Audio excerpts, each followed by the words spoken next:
Ja, så blev det 29. december. Året er snart ved at rende ud. Det er stadigvæk mellem jul og nytår, og dagen er lidt stille.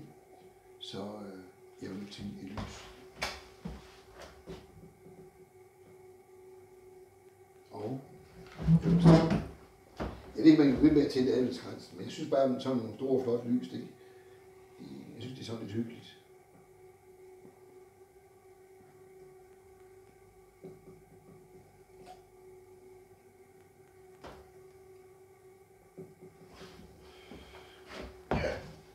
Ja, Mille.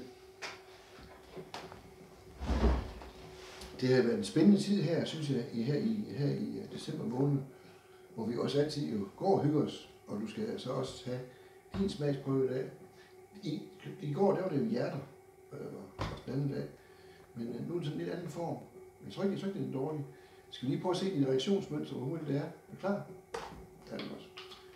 Jeg beundrer, og jeg tror, at hvad man siger, at det er noget, der godt kunne optræde med, hvis det skulle være.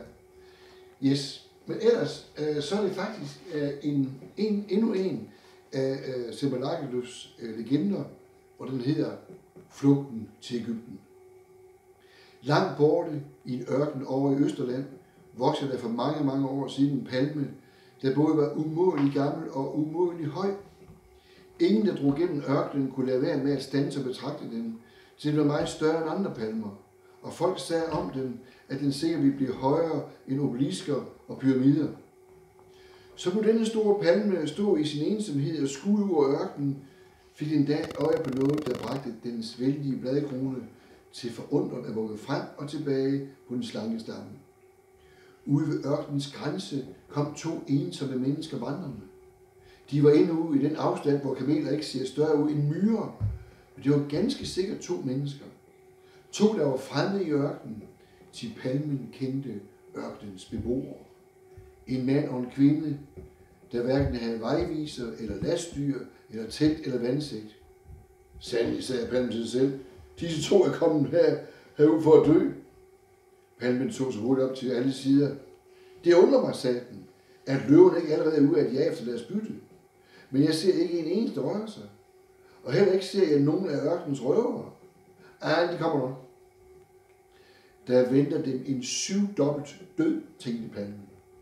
Løverne slog den, slangerne stegte dem, tørsten fortærer dem, sandstormen begraver dem, røverne ihjelslår dem, solstik opbrænder dem, angsten tilgør dem. Og den prøver at tænke på noget andet. Disse menneskers skæbne gjorde dem vemodige.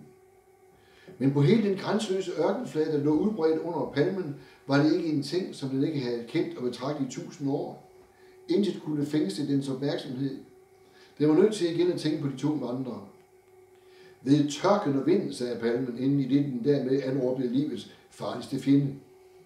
Hvad er det, kvinden bærer på armen? Jeg tror, disse afsindige også har et lille barn med. Og palmen, der var langsynet, som de gamle jo er, så ganske rigtigt. Palmen bar på armen, kvinden bar på armen et barn, der havde lagt hovedet til hendes bryst og sov. Barnet har ikke engang klæder nok på, sagde palmen. Jeg ser, at moren har løftet sin kjole op og svøbt det om det. Hun har i stor hast revet op af sengen og er styrtet afsted med det. Nu forstår jeg det. Disse mennesker er flygtninge. Men afsindig er det alligevel, vedblev palmen. Hvis de ikke har en engel til at beskytte sig, skulle de hellere lade fjenderne gøre det værste, de kunne imod den, end det var nu i ørkenen. Jeg kan tænke mig, hvordan det hele er gået til. Manden står på sit arbejde, barnet sover i vuggen, kvinden er gået ud for at hente vand. Da hun er kommet nogle skridt uden for døren, ser hun fjender kommer stormende. Hun farer ind, griber barnet, råber til manden, at han skal følge hende og løbe sin vej.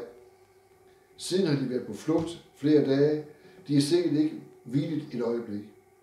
Ja, sådan er det gået til, men jeg siger alligevel, hvis ikke en engel beskytter dem. De er så angst, at de nu hverken føler træthed eller anden pine, men jeg ser tørsten skinne dem ud af øjnene. Jeg skulle nok kunne kende et tørstigt menneskes ansigt. Og da palmen kom til at tænke på tørsten, gik der en krampagtig krampetrækning igennem dens høje stamme, og de lange blades utallige flige krøllede sig sammen, så man holdt dem over ilden.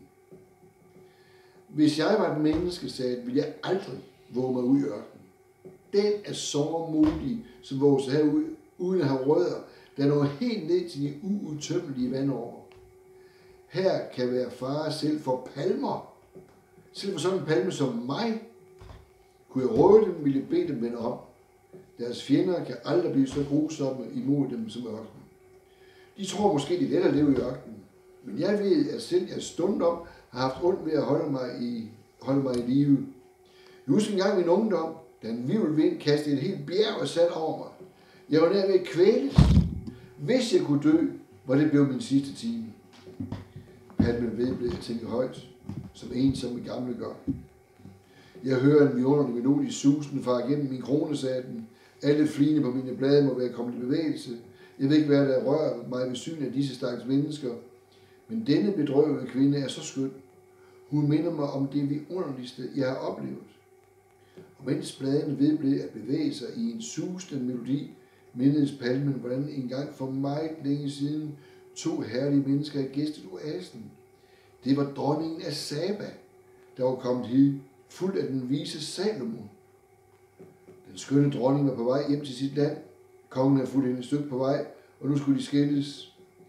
Til minde om denne stund, sagde så dronningen, lægger jeg nu en dadelkerne i jorden, og jeg byder, at der den skal blive en palme, som skal vokse og leve, til der i Jydeland opstår en konge, som er større end Salomon. Og det hun sagde det, lavede hun kernen i jorden, og hendes tårer vandede den. Hvor kommer det sig, at jeg tænker på netop det i dag, sagde palmen. Skulle det være muligt, at denne kvinde er så skøn, at hun minder mig om denne skønneste af alle dronninger, og med hende på visse ord, jeg har vokset og levet lige til den dag i dag? Jeg hører mine blade suse stærkere og stærkere, sagde palmen, og det lyder vemodigt med som en dødssang. Det er som om de spåede, at nogen snart skulle gå bort. Det er godt at vide, at der ikke gælder mig, eftersom jeg ikke kan dø. Palmen tænkte, at denne dødssusen i bladene måtte gælde de 2 ensomme vandrere. De troede selv også selv, at deres sidste time var nær. Man kunne læse det i deres ansigt, da de vandrede forbi et af de kamelskeletter, som lå ved vejkanten. Man så det på de blikke, hvorved de fulgte et par gribe, der fløj forbi. Det kunne ikke være andet. De måtte omkomme. De er for øje på palmen og oasen og hastede nu derhen for at finde vand. Men da de endelig nåede frem, sang de sammen i fortvivlelse, til kilden var udtørret. Kvinden lagde udmattet barnet ned og satte sig grædende ved bredden af kilden. Manden kastede sig ned ved siden af hende. Han lå og slog med en knyttet næve i det tørre jord. Palmen hørte dem tale med hinanden om, at de måtte dø. Den forstod også, at deres samtale, at kong Herodes havde ladet alle børn på 2 eller 3 år dræbe af frygt for, at den store ventende konge i Juda var blevet født. Det suser stærkere og stærkere i mine blade, sagde palmen. De stakkels flygtninge har snart nået deres sidste stund. Den hørte også, at de var bange for ørkenen. Manden sagde, at det havde været bedre at blive og slås med soldaterne, der flygte. Han sagde, at det ville have været en lettere død. Gud hjælper os nok, sagde kvinden. Vi er alene blandt rovdyr og slanger, sagde manden. Vi har ikke mad og ikke vand. Hvor kan Gud hjælpe os? Han sønderrev sine klæder i fortvivlelse og trykkede ansigtet ned mod jorden. Han var håbløs som en mand med et dødssår i hjertet. Kvinden sad oprejst med hænderne foldet om knæet.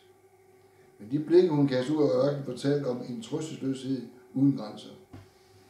Palmen hørte, at den vemodige susens blade blev stærkere og stærkere. Kvinden havde åbenbart også hørt det, til hun så op i træets krone, og i det samme løftede hun uvilkærligt arme og hænder. Dadler! Dadler! Råbte hun.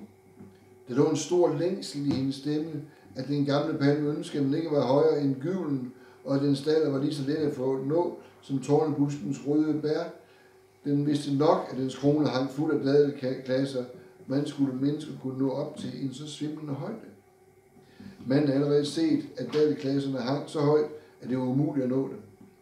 Han løftede ikke engang hovedet. Han sagde til sin hustru, at hun måtte ikke trække efter det umulige. Men barnet, der havde løbet om alene og leget med pinde og strå, havde hørt moderens udbrud. Den lille kunne sagtens ikke tænke sig, at hans mor ikke skulle have alt, hvad hun ønskede. Og så han hørte ordet daler, gav han til at stirre på træet. Han grundede og grublede over, hvordan han skulle få dalerne ned. Hans pande fik næsten rynker under de lyse lokker. Endelig fløj et smil over hans ansigt. Nu vidste han, hvad han gør. Han gik hen til palmen, klappede med sin lille hånd og sagde med blid barnestemme: Bøj dig, palme, bøj dig, palme. Men hvad var dette? Hvad var dog dette? Palmebladene susede, som om en orkan for igennem dem, og det gik gysten på gysten gennem den høje stamme, og palmen følte, at den lille havde magten. Den kunne ikke modstå ham. Og med sin høje stamme bøjede den sig for barnet, som mennesker bøjer sig for fyrster. I en vældig bue sænkede den sig mod jorden og kom ind så dybt ned, at den store krone med de bævende blade fejede hen over ørkensandet. Barnet syntes hverken blev forskrækket eller forbavset, men med et glædesråb løb det hen og plukkede den ene klasse efter den anden af den gamle palmes krone. Da barnet havde fået nok, og træet stadig blev liggende hen ad jorden, gik han igen hen til det og sagde med den blideste stemme: Rejs dig, palme, rejs dig. Og det store træ rejste sig stille og erbødigt på sin spændstige stamme, mens bladene spillede som harper. Og nu ved jeg, hvem de spiller dødsmelodien for, sagde den gamle palme ved sig selv, da den igen stod oprejst. Det er ikke for nogen af disse mennesker, men manden og kvinden lå på deres knæ og priste Gud. Du har set vor angst og taget den fra os. Du er den stærke, der bøjer palmens stamme som et rør. Hvilke fjender skulle vi vel ængstes for, når din styrke beskytter os? Og næste gang en karavan drog gennem ørkenen, så de rejsende, at den store palmes krone var visnet. Og det skal det gå til, sagde en af de rejsende. Denne palme skulle ikke dø, før den havde set en konge, der var større end Salom. Måske den har set ham, svarede en anden af ørkenvandrerne. Ja.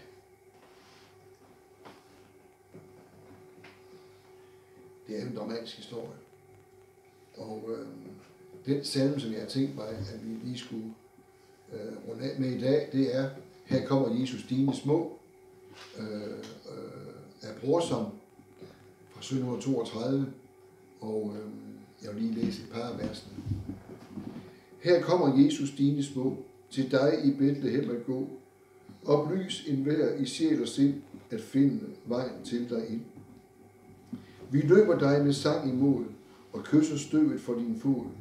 O salig stund, o klare nat, da du blev født, vor sjæleskat. Og så er der det 7. vers, som vi jo har sunget i mange år efter nadveren. Ikke efter nadveren, efter trosbekendelsen i Tornen og Grønne Kirke. Lad verden ej med al sin magt, os rokke fra vor dåbes pagt, men giv alt vor længsel må, til dig alene stund. Og sidste vers. Her står vi nu i flok og ræde, om dig vort skønne hjerteblad. Ak hjælp vi og alle må, i himlen for din trone stå.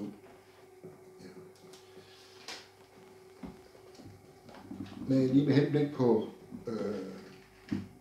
legenden der, flugten til Egypten. Dem, jeg er til lys for i dag, det er de, som har, om så må sige, måtte flygte, også mange af de mennesker, som bor i vores land.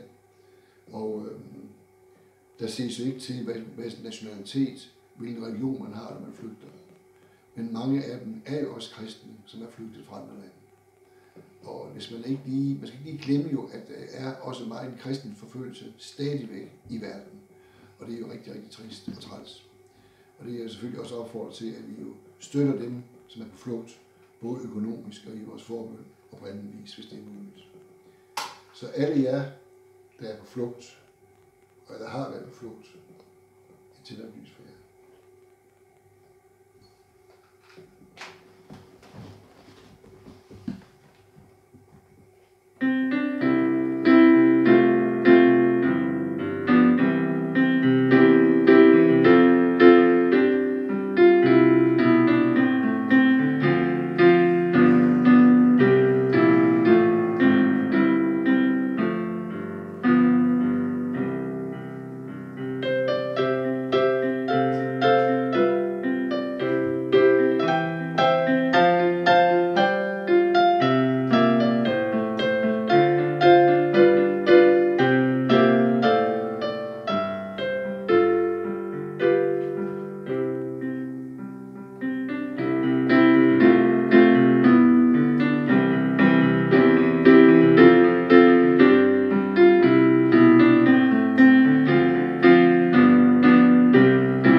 Herren velsigne dig og bevare dig. Han er sit ansigt lyse over dig med dig nådig. Han løfter sit åsyn mod dig og giver dig fred i Faderens og i Søndens og Helligåndens navn.